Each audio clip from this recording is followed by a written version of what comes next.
Hey everybody, what's up and welcome back to today's video guys. And today guys, I'm going to go ahead and be showing you how to remove an object in Pixlr. This is a very simple thing to do guys, so make sure to watch this quick and easy video till the very end and follow my steps correctly so you can make sure this work is the same for you and that you can do this yourself. But yeah guys, let's get straight into it.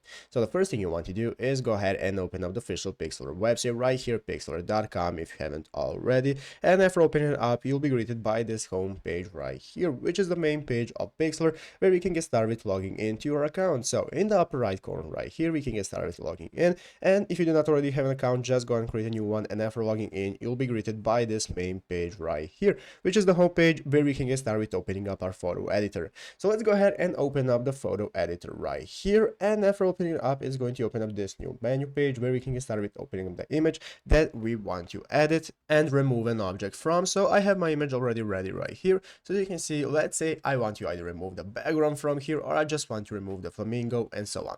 So basically, as you can see here at the left side screen, we can see the toolbar with all the options and effects that we can use. We have the range option, cropping, cutout, adjust, and so on. So we can get started with managing our image. And basically guys, the option that we want to use for removing our objects is the cutout option right here. So guys, we have two types of cutouts. We can either go ahead and cut out our background or cut out our object. So as you can see, you can either go ahead and cut it out yourself using the tool option and shape what you want to cut out and just draw over it, or you can use the AI cutout option that's automatically going to cut out our background and just leave this option right here, which is our object, and vice versa. So you can go ahead and use it however you like.